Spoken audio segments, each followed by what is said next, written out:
North Macedonia, Serbia, Turkey, and Ukraine. Your presence here confirms that there is a strong regional interest in strengthening digital democracy and civic action across Eastern Europe and Central Asia. Today's info session is organized within the framework of the Digital Spark Call, which is part of the Regional Support Mechanism project. This project is implemented by the Foundation Metamorphosis from North Macedonia, together with the TechSoup Digital Activism Program team, in partnership with Civicus and under the broader Digital Democracy Initiative, which supports civil society, civic actors across the Global South. My name is Danče Danilovska-Bajdaska, and I'm Program Director at Metamorphosis Foundation. With me today are colleagues from Metamorphosis who will present the details of the call for grants, as well as colleagues from the TechSoup Foundation with whom we are implementing this project in partnership, as I already said. Thank you for taking time to join us, and let me now briefly introduce the project as a whole so you can understand the broader framework behind this Digital Spark Call. The Regional Support Mechanism is an initiative led by Metamorphosis and implemented in partnership with TechSoup with support of Civicus. The initiative is designed to strengthen civil society organizations, activists, and informal initiatives across Eastern Europe and Central Asia by combining financial support and tailored non-financial assistance for grantees. This approach responds to the realities of civic action in the digital age, where organizations face shrinking space, disinformation, surveillance, and increasing digital risks. As part of Civicus Global Digital Democracy Initiative, this project aims to build a sustainable and inclusive ecosystem for digital democracy in our region, Eastern Europe and Central Asia. What we want to ensure that civil society actors have: tools, the resources, the knowledge, and the regional solidarity among ourselves. Our main objectives of the project are to strengthen the capacities of civil society organizations and activists to use digital tools for democracy and human rights.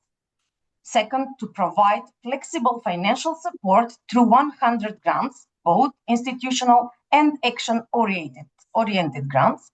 Third, to develop a regional network for learning, cooperation, and solidarity, as I said, and to encourage inclusive, locally led solutions that support and expand civic space. What will we do? The project combines financial and non-financial support mechanisms. First, we are launching this open call for grants targeting registered civil society organizations, but also informal groups, grassroots initiatives, and individual activists using digital solutions for democratic participation. Financial support includes, as you already saw in the call, institutional stability grants and strategic growth grants. Alongside this, we are establishing our non-financial support mechanism, which includes online training and mentoring via HiveMind platform, regional and local knowledge, and expert support in digital security, communication, and advocacy, and of course, additional elements which my colleagues will present to you today. I said in the beginning, but I need to bold once again that countries in focus in this Digital Spark Call are Albania, Armenia, Bosnia and Herzegovina, Georgia, Kazakhstan, Kyrgyzstan, Kosovo, Moldova, Montenegro, North Macedonia, Serbia, Turkey, and Ukraine. Thematic areas we will support are digital rights and security, civic participation and digital activism, advocacy and strengthening civic space, and inclusion, of course, inclusion of youth, women, LGBTI communities, and marginalized groups. Please remember, inclusion is a core principle and it is embedded in entire project. So be careful when you are developing your project proposal. That inclusion is a core principle in the project. We explicitly encourage applications from youth, women, LGBTIQ plus communities, people from rural areas, people with disabilities, and other vulnerable groups. I would also like to share with you that within this project, we will establish a learning and engagement infrastructure. We will use platform HiveMind, which already has nearly 13,000 registered users and pull over 150 certified educators.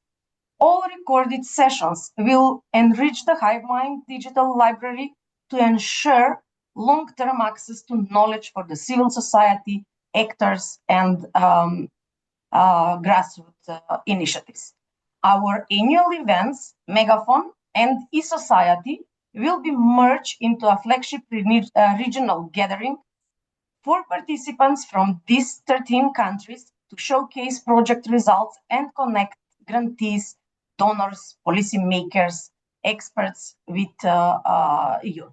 We will also organize a high-level advocacy panel at a major European philanthropic event to promote locally led and inclusive civil society support models.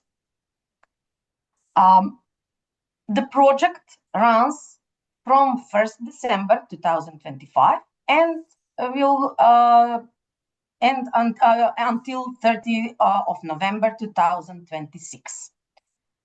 At the end, I will also like to share with you that in the framework of the project, we will run a major storytelling campaign called Transformation Stories. For each supported grantee, we will produce a short video reel and a written story or interview in English. In partnership, we will do this in partnership with Global Voices. The grantees will receive mentorship in strategic storytelling, ensuring that their local impact reaches international audiences Our target at the end is to have 100 stories published in English from the grantees. Before I give the floor to my colleagues, let me now transition to the practical part of today's session. I would like to invite my colleagues Yeton Krasnici and Alexander Markovsky from the Grants Unit Metamorphosis Foundation to present the details of the call for grant proposals and to show you the video introducing the Digital Spark call. After Yeton and Alexander, our colleague Alexandra Kania from TechSoup will present the non-financial mechanism and explain what it will offer to you, to civil society organization activists and grassroots initiatives. At the end of the session, our plan is to have 40 minutes for questions from you. We will do our best to answer all of the questions. If anything remains unanswered, the responses will be included in the frequently asked questions document, which will be published tomorrow on our website and social media platforms. We plan to conclude this today's informal session by 11:30. So, Yeton, please take the floor, briefly explain the Digital Spark call, and to go further with the details and our agenda. Thank you for the time. Yeton, please. Thank you, Danche. Good morning to everybody, or good day to the ones that are in different time zones. My name is Yeton Krasnici, and together with Alexander Markovsky, we will guide you through the call for proposals. Basically, the presentation that we are sharing on the screen, on the shared screen with you, is following the document that you used to understand what the call has to offer. In principle, it's called the Guidelines for Grant Applicants, and We will a bit overlap in the first slides in the general objectives of the call with what Danche shared with you briefly. But after that, we go deeply into the document that guides you through the process, how to apply and how to become an applicant for this specific call. The first slide goes in the objectives of the call for proposals and thematic priority areas. Basically, the specific objectives of the Digital Spark call for proposals are the following four. You have them on the second page of the call for proposals. And the first one is support civil society actors in promoting democratic participation through digital means. The second is enhance inclusion of marginalized and underrepresented groups in digital civic spaces. Third is strengthen organizational capacity and sustainability of CSOs. And the last one is encourage innovative ethical use of digital technologies for advocacy, participation, and accountability. Have in mind, and then we have thematic priority areas of the proposed digital democracy initiatives that are the following three: participation, accountability, and human rights in the digital sphere. Then the call itself has the financial allocation that is divided in two lots, two types of grants, basically. The first one is obviously the institutional stability grants, targeting towards 10 grantees, successful applicants that will receive the amount of 13,000 US dollars. And the second lot goes for the type of grants that are called strategic growth small grants. That are our target is to have 90 of these with a budget ceiling of 4,500 US dollars. I put abbreviations in the brackets on the sides because in the next slides there are specific details for each grant. I will repeat the names just to avoid confusion. We don't introduce these abbreviations in the call, but for the presentation, it's kind of easier for you to follow maybe. We'll start with the institutional stability grants, ISG. They are intended for established CSOs with demonstrated experience. This is bold in bold text because it differs from the other type of grants. So having this is for established CSOs with demonstrated experience in digital democracy, civic engagement, or digital rights.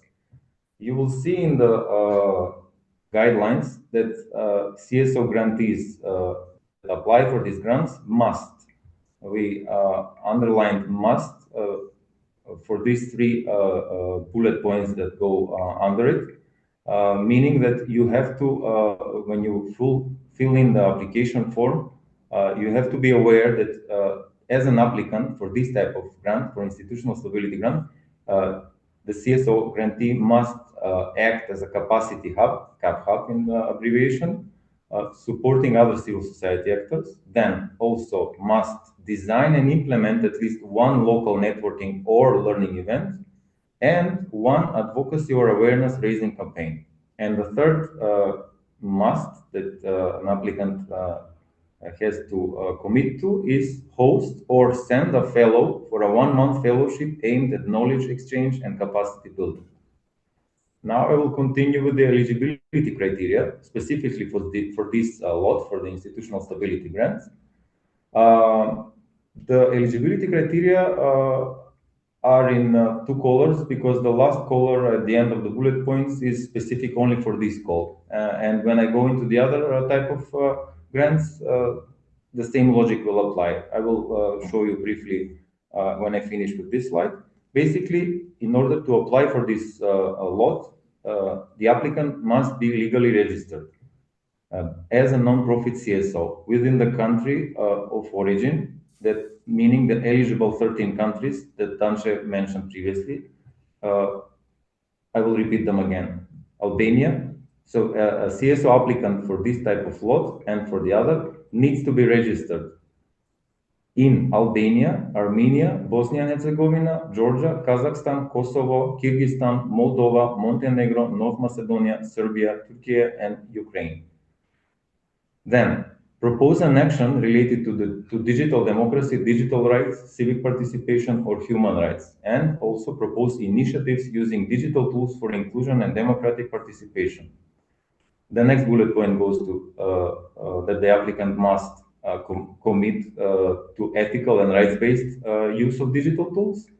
And have in mind that when you decide for which lot to apply, you have to decide specifically and apply only for that lot, depending on the type of applicant you are and the type of intervention or activity you're proposing. So you cannot apply for both types of grants. That's why this is here. Then the almost the last one, the show capacity.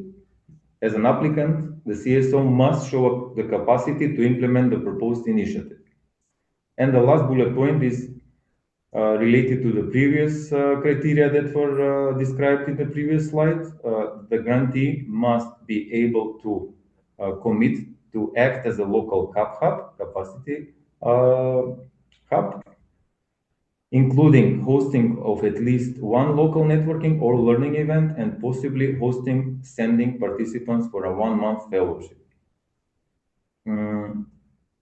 I will continue now with the next lot of the strategic growth small grants. They are intended for smaller CSOs compared to the previous lot, or informal groups or individuals seeking to pilot or scale up innovative digital democracy actions. This grant type places particular emphasis on initiatives working with or representing marginalized or underrepresented groups as women, youth, LGBTQI+, rural or other marginalized groups, and supports experimentation, learning, and grassroots engagement. The next slide goes into the eligibility criteria of applicants of small grants. And the first bullet point means that the applicants must be legally registered as non-profit CSOs from the country of origin, the eligible 13 countries in the second bullet point, or if it's not a registered non-for-profit CSO, be an informal group or individual activist. This is the difference compared to the previous lot. Then the next bullet points up to the last one are the same ones as in the previous lot. I will go through them again. Basically, be eligible in the 13 East Europe, Central Asia countries: Albania, Armenia, Bosnia Herzegovina, Georgia, Kazakhstan, Kosovo, Kyrgyzstan, Moldova, Montenegro, North Macedonia, Serbia, Turkey, and Ukraine. Propose an action related to digital democracy, digital rights, civic participation, or human rights. Propose initiatives using digital tools for inclusion and democratic participation. Then the next bullet point is committing to ethical rights-based use of digital tools. And have in mind, as I mentioned for the previous description of the eligibility criteria of the previous lot, you need to, if you apply for this type of grant, you cannot apply for the other. So carefully select which grant type are you eligible or interested to apply to with your entity and with your proposed action. And then when you decide, you can apply only for that one.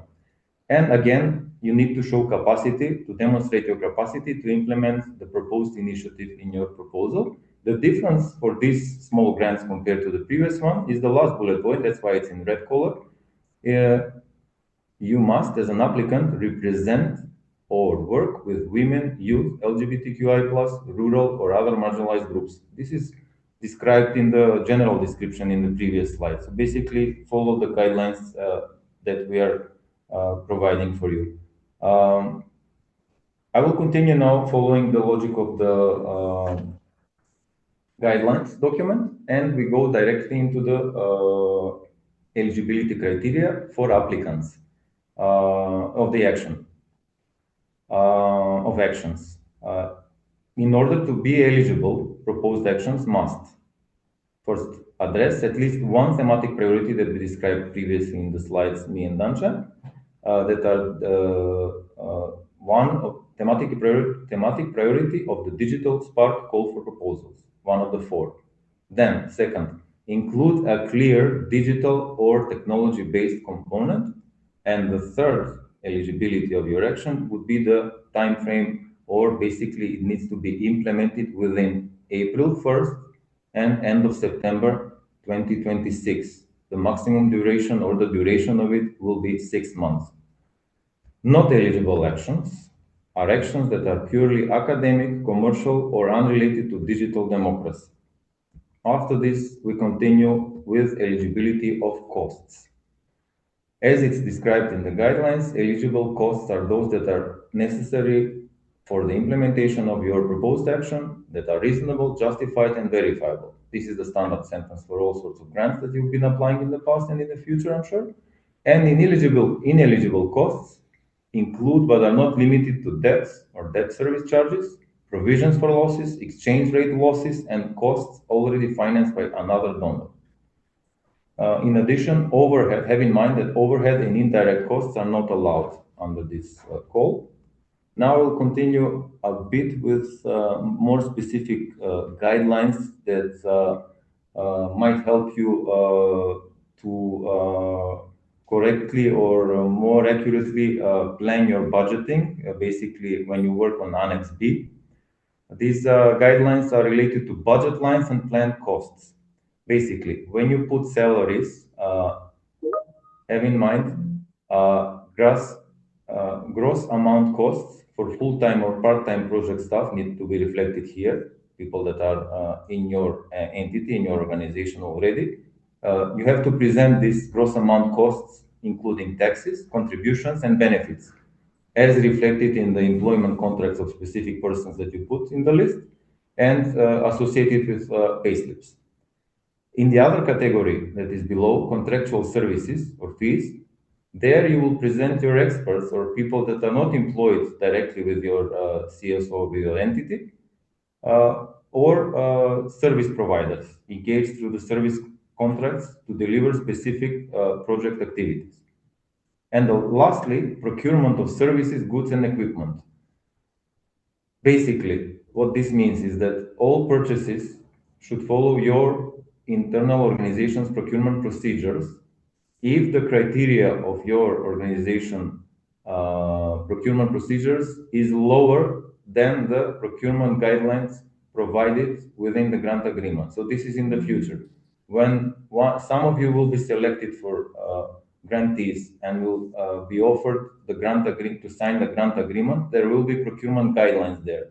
If the procurement guidelines described in the grant agreement with you as a recipient and us as the donor is higher than the procurement procedures in your organization, then basically you have to follow our guidelines.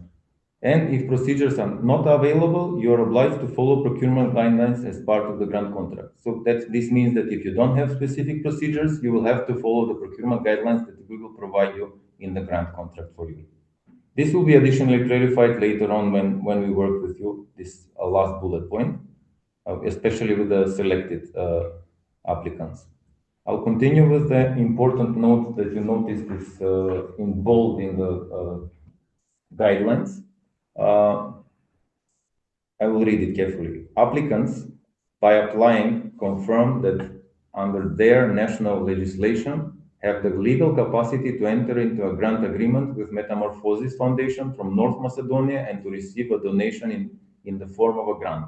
This means that when you apply from your country, you have to be aware that your national legislation in the country of origin where your CSO or you are placed have legal capacity to enter to sign a grant agreement with us as Metamorphosis, as an entity, as a CSO foundation from North Macedonia, and also to be able to receive the donation in the form of a grant within your country.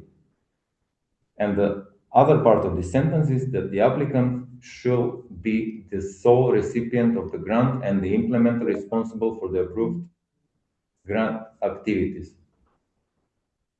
Meaning that subcontracting or subgranting or having partners that have fiscal implications in the activity is not allowed. I think there was a question already in this capacity. I'll continue with application procedure and application form, following the logic of the guidelines. Applications must be submitted exclusively in English. That's very important for all of us because we will review applications from everybody in this language, and it will be easier for the selection process and for transparency. Applications must be submitted. Please be aware that you need to use the application form link that is provided on the guidelines for grant applicants, available also on the Metamorphosis website, where the call is posted. There is a specific link that is an electronic online version of the application form. The application form as Annex A is put also in the website, on the website for your reference. You can print it or you can save it on your computers and draft your proposals, but you cannot submit that version. Whenever you finish your drafting, when you're ready, you can copy paste directly in the application form link that is online. So basically, as applicants, you must complete all sections of the application form that are relevant to the selected grant type or lots that you decide to. Have in mind that once you click the link and when you start the application form, you need to go through it fully. You cannot save it or edit it later. That's why we provided the Annex A for you, for your reference, so you can gather all the data, see what's missing or not, and then when you're ready, you go directly on the link, fill it in fully, and then do it in one step. You cannot stop it. Of course, have in mind that you need to have good internet and reliable internet so you can complete it fully before submitting it to us. And then after have in mind this is a technicality. When you fill in all the relevant fields in the application form online, you need to download it, sign it, and stamp it, and then scan it and send it to us in the email. In order to be able to save or print, be aware that you need to log into your email account, whichever you have on your device, on the one that you're filling in the application form, whether it's your office or your private. That's the technicality of the issue. You need to be logged into your email account, and then the application form will allow you to save it on your desktop or somewhere on your computer on your drive, and then from that moment you can print it, sign it, stamp it, and then additionally scan it and submit it via email. We'll go through that for the application submission procedure later on in the presentation. In the sense of what goes after this, the application form has its annexes. As I mentioned, Annex A is just for your reference, so you can work offline and fill in all the missing or needed details to complete your application form, and then you transmit it to the online version when you're ready. Budget B, Annex B, budget template. Have in mind that it needs to be presented only in US dollars. Annex C is administrative checklist. Annex D is portfolio of similar past projects, and Annex E, data protection and ethics statement. Then the application procedure continues with supporting documents section. The list of required documents varies depending on the grant type. It may include legal registration documents, organizational statutes, CVs, and budgets and declarations. The supporting documents vary from the type of grant you will decide to apply for. This slide is focusing on the institutional support grants, stability grants, and the next slide will describe the small grants. We will go back and forth so you can see the difference. Basically, supporting documents for ISGs obviously include Annex B, the budget template. Then it continues with legal registration certificate issued by local authorities, relevant authority in your country, within the last 3 months, meaning that you need to have a recently obtained from this year. By the moment you apply, it needs to be within the last 3 months. So we need this document fresh, not old from last year's. Then organizational statute in English, CVs of key staff and project team. The next one is Annex D, portfolio of similar past projects. Of course, it goes again in the last 3 years. If there is last 3 years that you can reference to, depending of the type of organization you are. And then the same goes for annual narrative and financial reports for fiscal years 2025, 2024, 2023. For some countries, we are aware that for financial reports and sometimes also narrative reports that are submitted to your national authorities in the country for fiscal year 2025, there won't be the possibility for you to provide this document. Be aware that we understand this, and we already answered the question, or few of the questions that came from some of you earlier last week, that basically you can additionally submit the 2025 as soon as it's ready, formalized within your national authorities. Especially for the ones that will be selected, they will need to present this. And then the last annex, it needs to be signed, is the data protection and ethics statement. The next slide goes for the supporting documents for the small grants. Annex B is the same for both type of grants. The second bullet point here is legal registration, meaning that it's only applicable for the entities that might be applicants. If you're already registered as a CSO, and we need you to provide the legal registration certificate as proof of that. It's not obviously applicable for informal groups or individuals. Then, organizational statute in English, not applicable for informal groups and individuals also. Additional thing that pops up in these small grants is the document outlining mission and vision and previous activities. And then CVs and key team members is the same as for the previous type. Annex D still remains portfolio of similar past projects, comprising the last 3 years, if you have 3 years of past experience. And annual narrative and financial reports for fiscal years 2025, 2024, and 2023, also applicable only if you are a registered CSO applicant. It's not applicable if you're an informal group or an individual. And Annex E, data protection and ethics statements, still needs to be signed. The checklist, Annex C, is for your reference. Have in mind that before submitting, you have to go your application. Please go through the checklist one more time, all the items, and carefully review and provide an answer for each item from the list. In case you forgot something earlier in the stages, make sure to go through the list just before submitting. Of course, depending on the type of grant, you will go through the list and you will decide, you will see, it will guide you through the process. Application submission. Please submit the signed, stamped application form together with all annexes, meaning Annex B, C, D, and E. Annex A is just for your reference. So Annex B, C, D, and E, with all indicated supporting documents, depending on the selected grant type that we went through previously in the slides, in the call for proposals, as PDF attachments in one message at the following email account that we already provided in all of our documents. Grants, eeca@metamorphosis.org.mk. Make sure to submit your applications before the indicated deadline, meaning February 23rd, 1600 hours CET. Basically, we have roughly 11 days from today for that.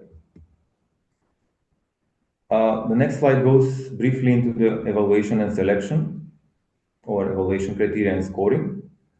You notice that we mentioned in the guidelines that the regional selection committee composed of representatives from consortium partners and regional experts will review applications based on the following criteria: relevance, 25 points; impact, 25 points; feasibility, 20 points; innovation, 15 points; inclusion, 10 points; sustainability, 5 points.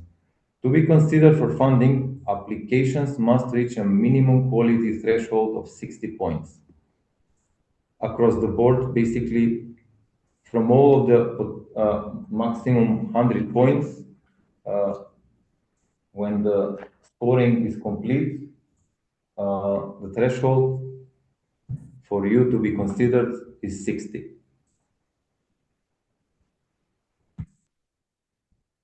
And with this, I think we complete the presentation for you.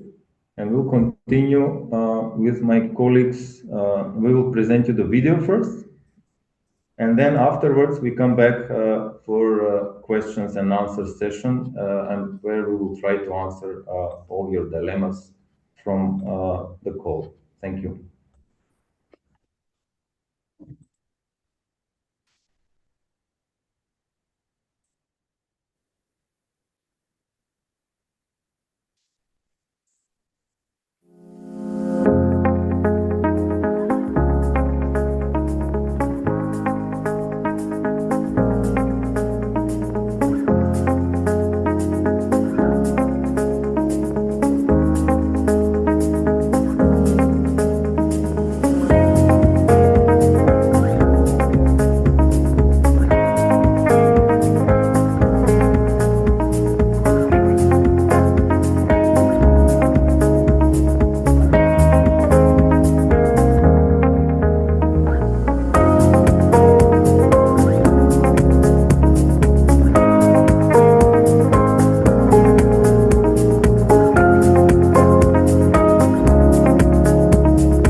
Share screen презентации.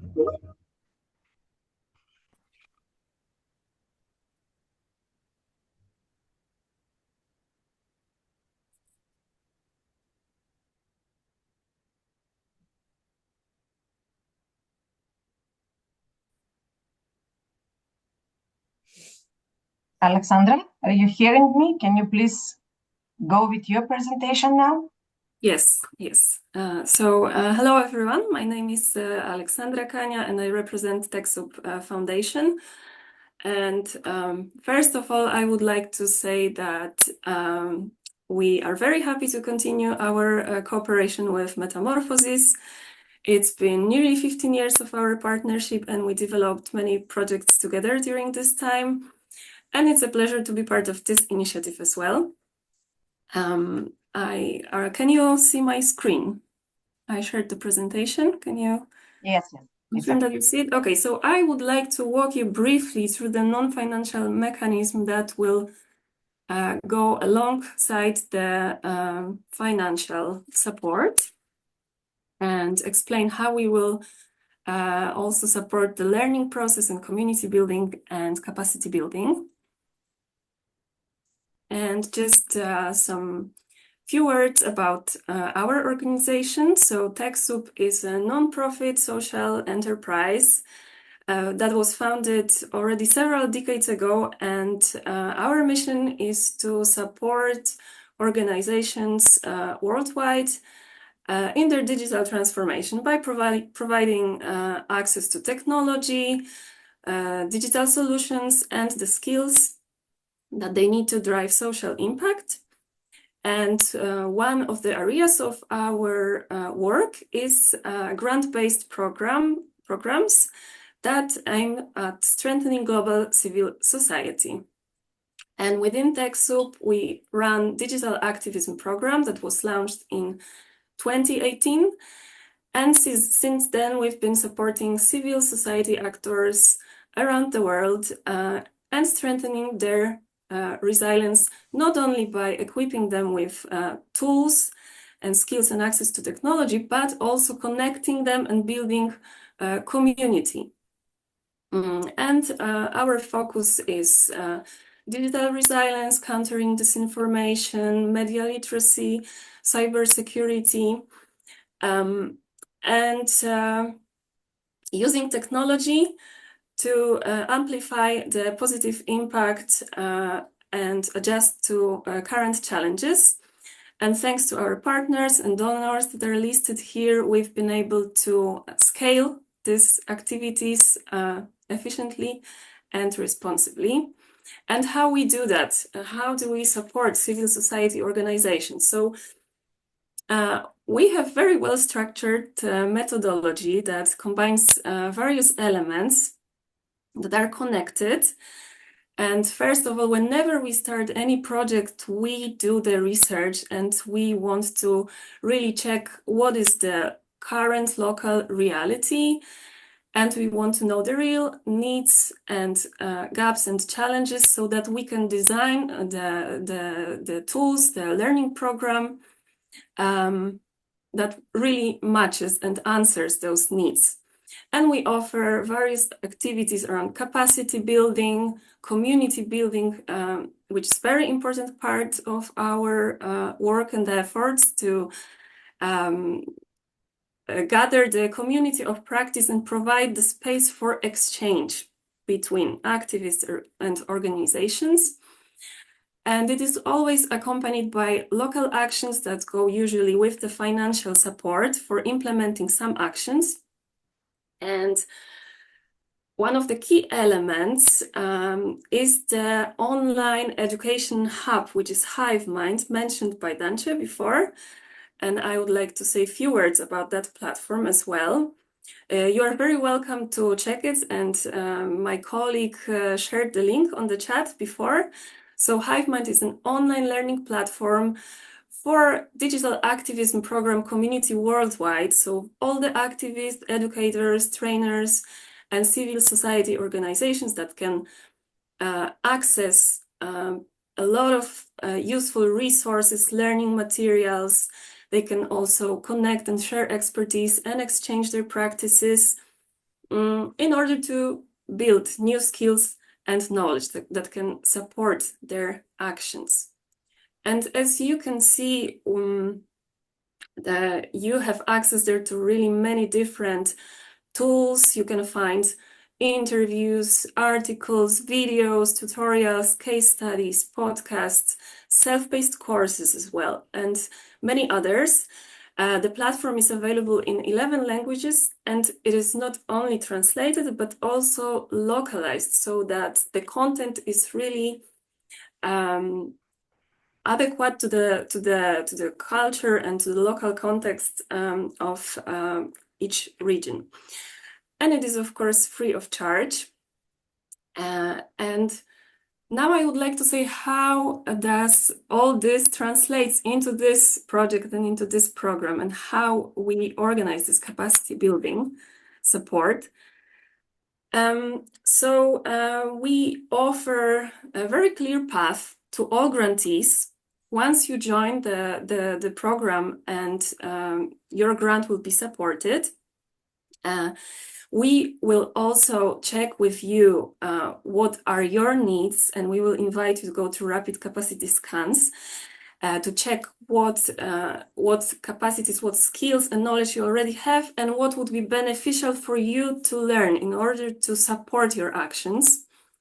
Right now, we are also about to complete the research we've been running in all the participating countries with our researchers that are interviewing different representatives of civil society organizations in order to learn more about the current situation and local context, so that our proposal for you is also like not generic, but really tailored.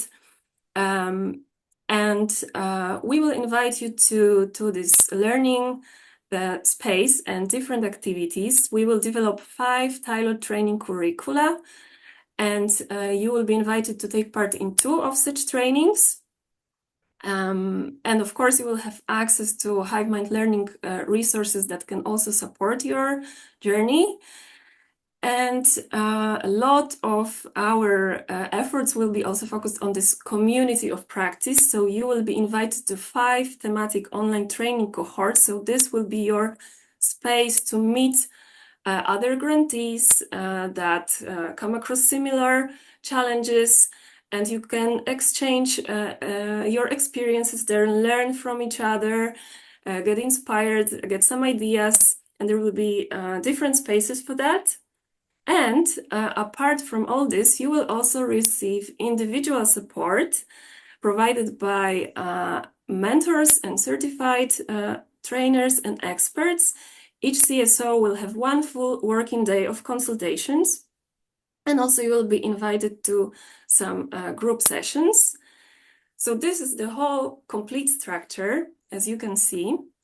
And one special element is our Megaphone conference, which is our flagship annual event for civil society organizations and activists, organized by TechSoup as part of the digital activism program.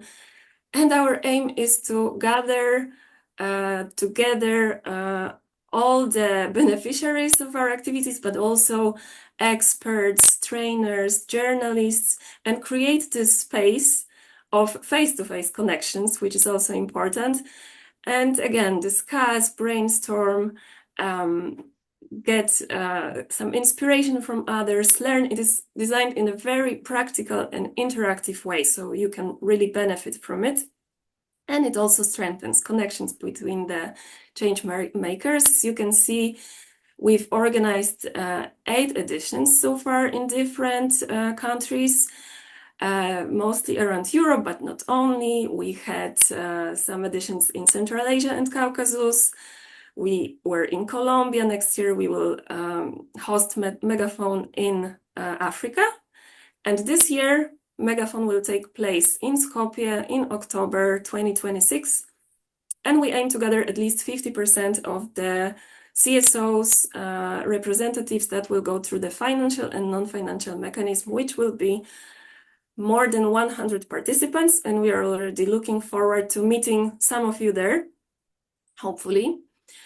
And to sum up, I would just like to show you how these two mechanisms are connected and how they work together. So on one hand, we have financial mechanism and funding that is like some concrete resources that can support local actions and enable organizations and activists to implement concrete activities and put ideas into practice.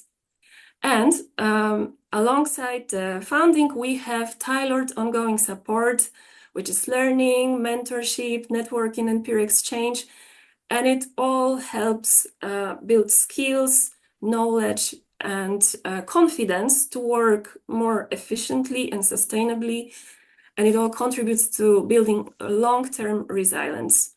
And the key element of that is that these two mechanisms, they reinforce each other. So the funding enables actions, and the tailored ongoing support strengthen the people and organization behind the action. And altogether, it helps build lasting capabilities and connected community that can grow beyond the grant period. And overall, it really contributes to this long-term impact, which we aim at with this whole structure and methodology. And that's all from my side for now. Thank you, Alexandra. We are Thank here you very together much. with my colleagues. I will just say that we are also on the chat with my colleagues, Dominika and Iva, and we are happy to answer your questions if you have any. Also, the team from Metamorphosis is already answering the questions in the chat. So now we will continue with questions from your side. Please do not repeat questions that have already been asked and answered in the chat.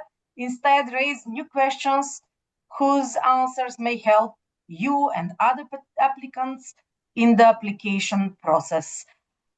Share your hand and I'll give you the time to ask the question. I'm seeing Nevena Rushmovic. Nevena, please.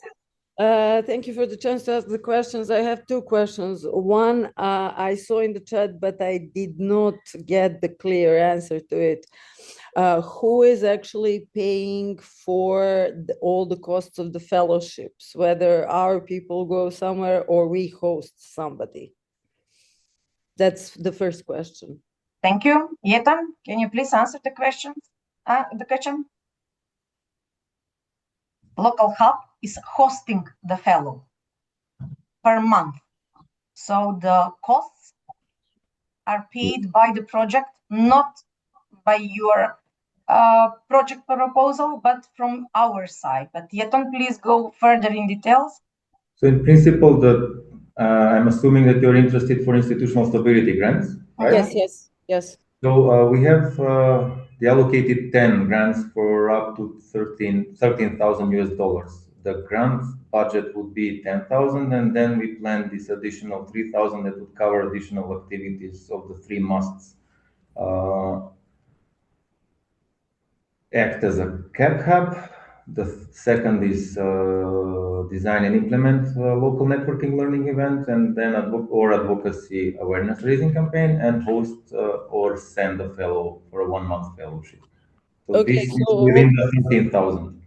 All these obligatory sort of additions to our project idea are paid by the actual donor separately from the grant. Within the 13,000. Within the 30, I'm sorry. I understood that for the fellowship, you said that it's paid from your own funds, not our project proposals.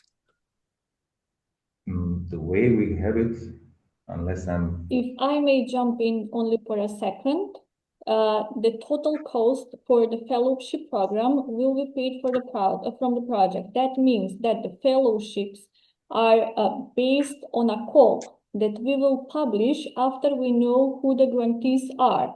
When we know who the grantees are, the call that we will publish, it will be only for organizations that are our grantees, and they may apply to be a fellowship in other organization that is also a grantee for a month. And then everything regarding those 5 fellowships will be supported by the project, meaning the logistical transport to the other country, the accommodation of the fellowships, everything that they need to work for a month in another organization.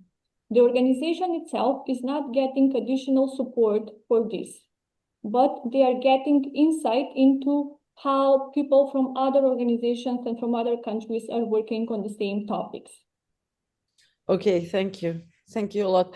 The other question regards frequent mention in the call for proposal and in your presentations of developing innovative digital tools. Is that something that is mandatory or will be looked upon favorably? Or is it on equal footing, let's say, with some kind of advocacy models and various other activities focused on digital development?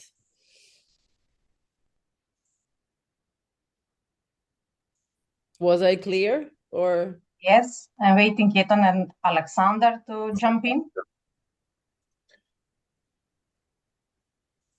Okay, so once again, based on what you decide to apply for, your question is whether you should be more into specific digital tools or you want to reuse something that you already have. Did I get you wrong? Okay, the question is, are actual digital tools, whether it's development from scratch of innovative digital tools, or whether it's building on existing tools, is it something that's mandatory? Or if not mandatory, is it something that will be favored in the project proposals because it is mentioned in various contexts and it is given various degrees of values in your presentations and in the actual call for proposals? Am I clear now? So make sure to go through the eligibility of the action. Basically, when you address one thematic priority from the 4 thematic priorities in the first slide, then The second point for eligibility of the actions that we will take that need to be eligible, the proposed action that you plan needs to have a clear digital and technology-based component. This is the guideline that we have for you in the guidelines. And the third one is the duration of the activity that needs to be from April to September, 6 months in total. Going back to the objectives, whatever you propose needs to be fitting somehow to the four specific objectives and the thematic priority areas. How you select or how you choose to present it, or whether you have something already developed and how you upgrade it or not, it's your decision. And of course, it's budgetary issue and it needs to be doable within the time frame that you propose. We are aware that 6 months doesn't allow a lot of options, but sometimes some of the applicants may be creative and may produce something more or less. So make sure for being eligible to follow what will be treated as eligibility of the action that we propose, because at the end, the selection of the application, there's one second, the scoring, the evaluation and selection, basically the evaluation criteria and scoring that the committee will go through, will have to lean on what you represent, what you present in your application, and how much you address the eligible actions. Okay, but Thank you. Let's go to the different questions, please. Write your question. okay, but this question wasn't answered. I'm sorry, this was not an answer to my question. Who do I write? Please write your question in the chat, and we will try to answer you once again. Anna Srebric is waiting. Anna, please go with your question. Yeah, hi. This is my first time to apply for the funds, so I have thousands of questions. What does it mean? I have to show the capacity. How do I show my capacity? The capability or something. There was at the beginning of the slide that we need to show, like, how? What does it mean? As an individual or as an organization capability? Well, that's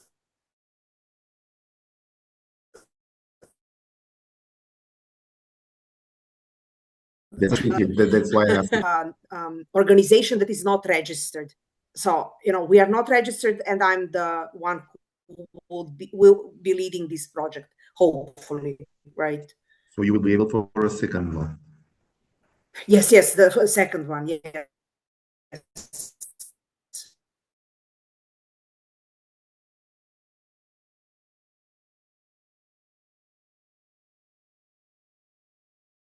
My capacity. There was on the instructions at the beginning, there was a line that every participant need to show their capacity. What does it mean? In the eligibility criteria, you mean? Yes, we have one of the bullet points for both types. You need to show. That means that you need to go through the application form, go through all the areas that are related to what you propose, and also, in case you have past experience, you demonstrate it in the annex related to past or similar projects. But in the sense of capacity of the applicant, there are sections of the application form that define what you've been doing, how are you organizing yourself, how are you doing things. In your case, you have to demonstrate it somehow. If you have past experience, you have to demonstrate your capacity in the specific areas of the application. Okay, I understand now. Thank you. All clear. Or you can say that your CV, your professional. Sure. I thought that that's something else. Clearly present your past experience and capacity to enter in a grant contract. And and one more question: am I eligible for the fund if we didn't apply for any funds before? I mean, we never ever applied for anything. So that annex, what was it? The annex, whatever. We will not be able to present it. Yes. Have in mind that everything will be scored by independent selection committee members. That will have to score your application based on what you write in it. So they don't know you personally. They need to score it on the equal terms for everybody.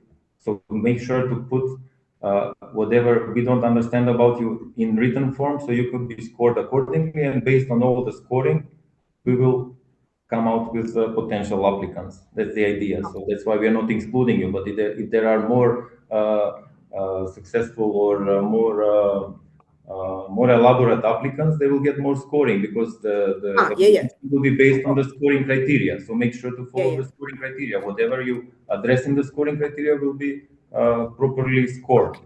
Okay. Okay, got it. Thank you. Thank you. Ethan. Now I'm seeing Yasin and Verica are waiting to raise a question. Please go. Thank you so much for the presentation. I have a quick question. Since the action time, our project, depending on developing existing structures, digital participation structures, we didn't develop, but we want to make them more commonly used and make an advocacy campaign on making them more common, more inclusive, and more widespread among young people.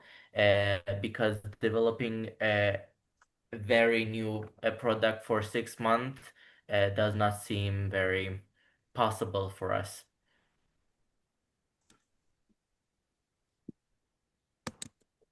Yeah, so be realistic. Like for every application, because based on the time frame we provide you, the time frame that we have for this program, you need to put realistic activities for yourself first, because when you start budgeting and when you start allocating costs together with the timeline, you will know what's feasible and what's not feasible.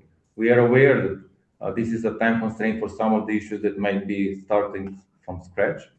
However, if you're aiming for the strategic growth small grants, this is my guess, there is the sentence that describes the type of activities is the following, like seeking to pilot or scale up. Scale up means that you have something already that you are using or it's in the initial phase, and then continue using it further on with our support. Pilot or scale up innovative digital democracy actions. Does this help? We were aiming for the first one, the institutional one. Doesn't that also have a 6-month limit? Yes, the same. It's the same. And thank you, Yetan. Verica? Hi, I have a question. Sorry. We are not hearing you well. To have one local learning and one awareness raising campaign. These are two mandatory things. Is it right? Yes, if you apply for a lot one. Okay, thank you. You have a capacity and plan activities that are in line with capacity HEP, also in one local advocacy or national advocacy campaign to be organized by you as a grantee.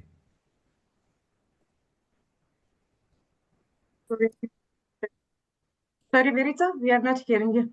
You're asking something. Are you asking? No, I didn't understand what does it mean in terms of the local cap up. I'm not hearing you well, sorry. You have a problem with the mic? Please write the question into the chat.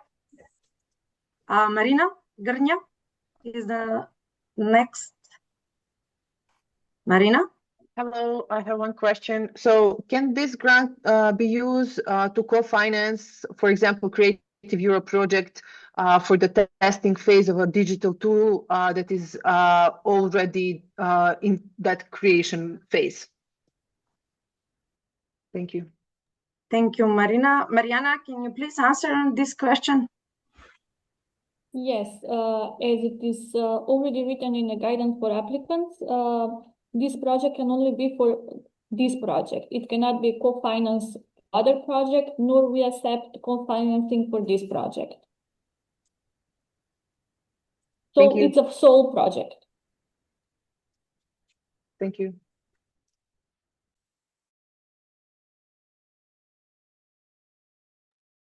Verica, are you raising a hand once again, or it's from the previous one? Okay. Are there any other questions? We have 15 minutes more for the info session. I would like to make a question if possible. Yes, of course. I'm We not are seeing you. interested Yelena. Okay, from Yelena. Montenegro. We have experience. It's not a problem for us to organize an event or to organize awareness campaign. We've done that. However, I'm not sure that I understood you well, that hosting the fellowship or sending one person for 1 month, that is all inside the. Once again, please explain how do you divide this amount among activities? Thank you. Yeton or Mariana, can you please once again answer? Yes. Or we will go through the document frequently asked question. Once again, try to explain in detail about the fellowship program. Mariana, go please. As part of this Cooper grant, we are awarding 10 institutional grants that are in the sum of 13,000 USD. When you are applying for this institutional grant as Lot 1, you are just stating your interest to host or to send a fellowship. So as part of the application, you're just stating your interest. In your budget and in your project, there are no specific parts where you explain the fellowships because it's not mandatory.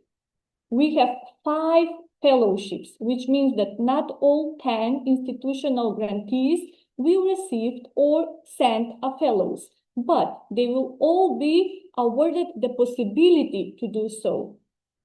After we select our institutional grantees and our small-scale grantees, we will be sharing internal call where people from our organizations, the organizations that we already support, can apply to be sent to other organizations. So we have 5 fellows. One of those 5 fellows will be situated in North Macedonia, in Skopje, in Metamorphosis offices. The other 4 will be across the region. The institutional grantees are not having any cost regarding this activity, and therefore this should not be implied in their budget, because everything related to the fellows will be covered by the donor, meaning the project. I hope that this answered your question, but if you have more questions regarding this, we will be gladly to answer it now or in written. Thank you, Mariana, very much. I think that is clear. Yelena, are you satisfied with the answer now? That means that the organization has to have enough space to accommodate 13, 15 persons. How many persons? It's only one person. One person is a fellow. Only one person. No, you are saying for the host that has to accommodate for having a full day for a month. No, the host is accommodating only one person for a month. One person. One person will come in your organization on 1 month. And only if you have interest for that. Because it's not mandatory for all institutional grantees. For half of them. Thank you, Mariana. Are there any other questions? Sara Damjanovic raised her hand. Please go. Yeah, thank you. Just a short question. Our organization is new. We are registered from last year. Are we eligible for Lot 1? That's it. We already answered the question in the chat, but Yeton, please go once again. Basically, you need to decide as an organization, as an applicant, what will improve your chances to be selected based on what you can present in the application form. ISG institutional stability grants are intended for established CSOs with demonstrated experience in digital democracy, civic engagement, or digital rights. We wouldn't exclude you, but when you will be scored and evaluated, you will have less, slightly less lower numbers, lower scores in the past capacity, because you will present less, you will have a smaller track record of past activities, and you may be graded less compared to others that have more, but that doesn't mean that your idea is less favorable or less important. So you have to decide, because the next lot that covers the strategic growth small grants is intended for smaller CSOs. This is how we describe them. This is how we define the potential applicants, and of course, informal groups and individuals that are seeking to pilot up or scale up innovative digital democracy action. Thank you, Yetan. Natasha Niskanovic is raising a hand. Please, Natasha. Hi, this is Natasha from Serbia. I'm asking for the lot one. Is it possible to hire trainers or mentors to develop those digital tools for the organization? And if so, is it possible then to all the things that we do to build up our capacities or to invent a new tool is possible to actually share on the networking event? Is that nice, like flow of activities? Yes, absolutely.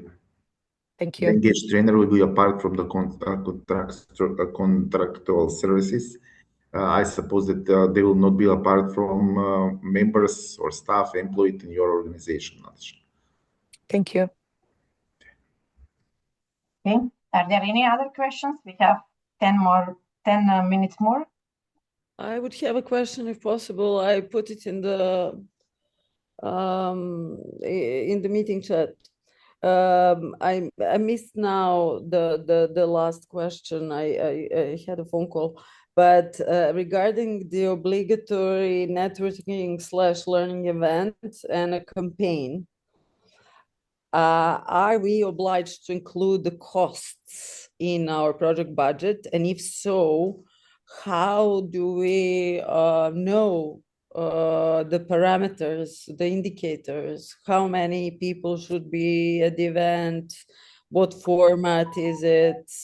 Do we hire trainers? And the same compulsory elements for the campaign. Mariana, can you please answer the question? Nevena, you're asking regarding the megaphone and the participation at megaphone. No, she's asking regarding lot one. There is obligatory to have one networking learning event and campaign. But the campaign and the networking learning events are not connected with your budget.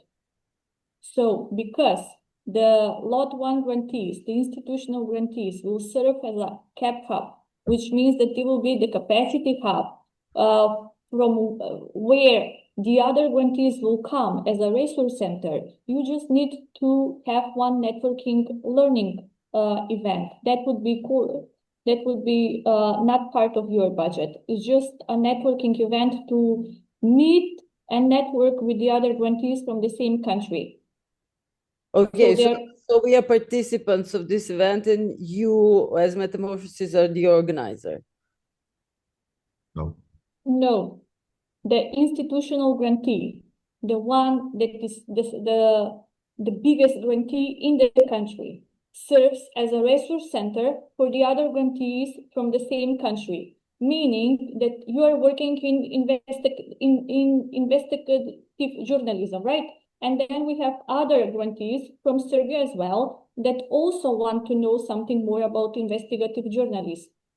So they may come to your office and you can have a shared event where you will share your knowledge, when you will share your experiences.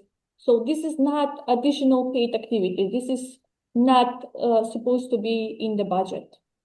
And okay, thank you. But what about the campaign? If it's an online campaign, requires visual design, promotion, boosting, and so on. Are there any requirements? How many posts? How many? Which what? No. No. We don't have We requirements. don't have. Depends on your plan. So we budget that. The campaign Yes, of we course. do. Of course, your plan, your budget. Okay. Nevena, I think that we are not understanding each other. If you are talking about campaign connected to the networking learning event, then no, you are not obliged to have one. If we are talking about campaign that is connected with your grant and the activities that you will propose, then yes, I'm sorry, I'm just include it in referring the to what is budget. written in offer proposal. Yes. And it's very In clear the that proposal, mandatory, that there are two mandatory activities. One is the networking learning event and one is the campaign. So that's, I'm asking about what is written as mandatory. yes, but I'm telling you that those are not connected with the budget. The budget should show your activities, what you are planning to do with those. Okay, thank you. Thank you, Mariana.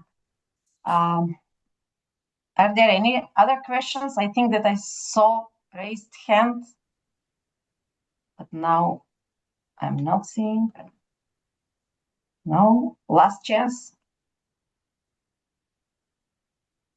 Are there any other questions? If there are no further questions, Verica, are you raising a hand? Because I saw you and now you have. Yes, I'm just not. Do you listen to me okay or no? Yes, Yes, now we yes. are listening. Okay, so this learning event and this awareness training campaign, they are not part of the budget, but they should be part of the activities in the project proposal. Yes. Yes. Okay. As we mentioned previously in the presentation of my colleagues Yeton and Alexander, and also at our partner Alexandra from TechSoup, the project consists of two aspects. The first one is the financial aspect, the financial mechanism, and the second one is the non-financial mechanism, which means that the grantees, except from having financial support to establish the hubs, to have institutional support or to run some small-scale projects, they will also have non-financial support, meaning that they will have trainings, they will have national cohorts, and these learning events, these networking events are part of that. If you're applying for Lot 1, we included that in the application and in the guide for applicants in order to know what to expect, that it's not only the grant, but you need to be part of those networking events. You need to have networking sessions with the other grantees. Maybe you will have some sessions, some learning or mentoring sessions with them. So it's part of the whole process. Thank you, Mariana, for elaboration of this. And we have time for one or two more questions. We are following also the questions in the chat. We will provide. I have a question regarding the type of activities for each lot. For the first one, I think that we need to do more big activities with events or with a lot of participants. You mentioned articles.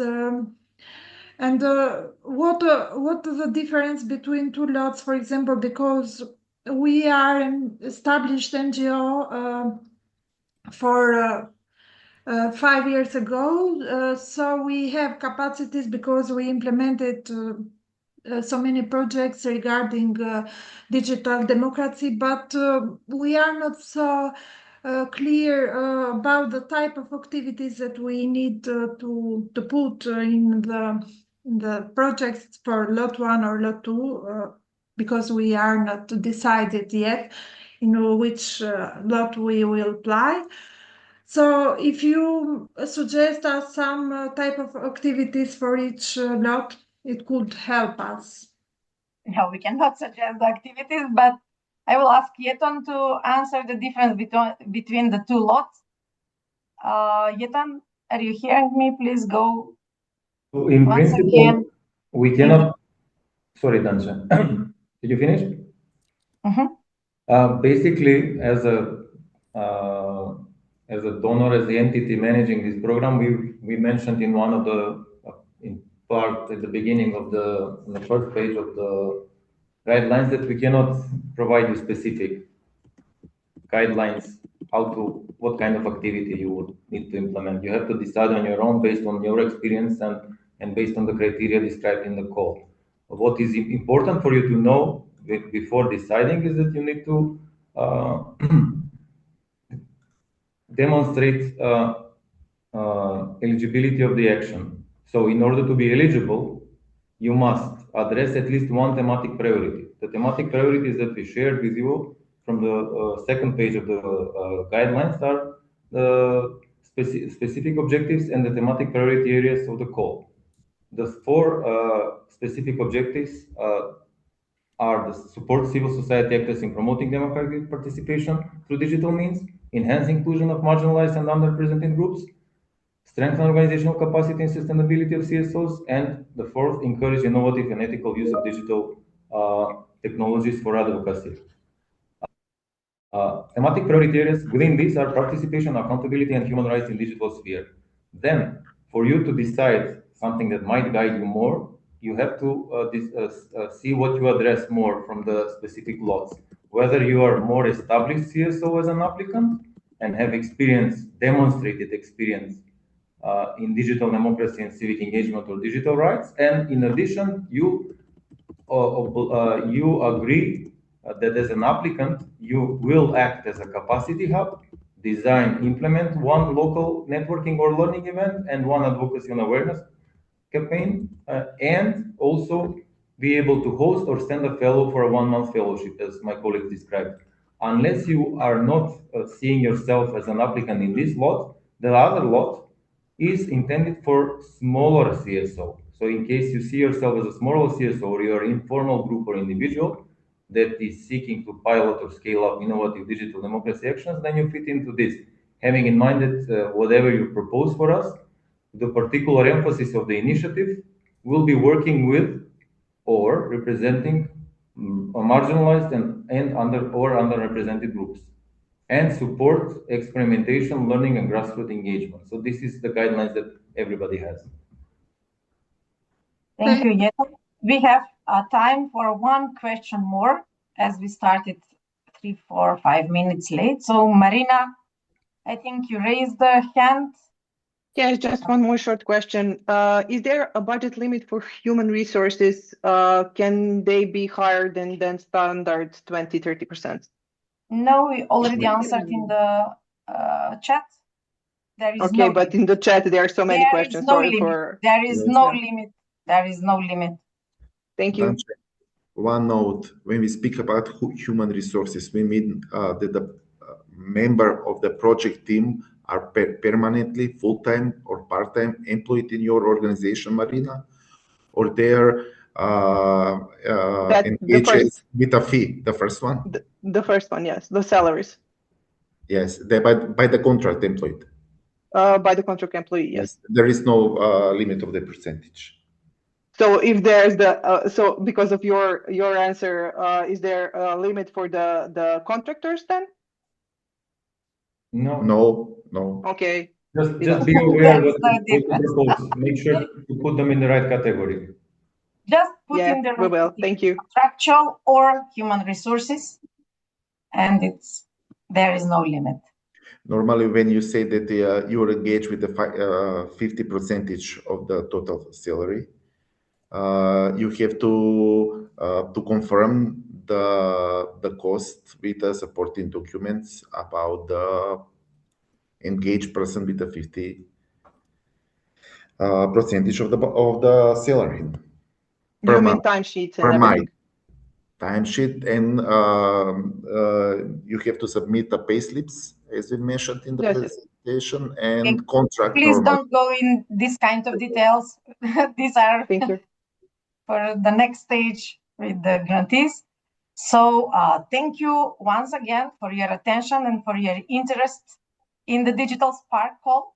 We will complete the document frequently asked question with your questions, and we will publish tomorrow on our website and social channels. So thank you once again, and I wish you luck in the process of selection.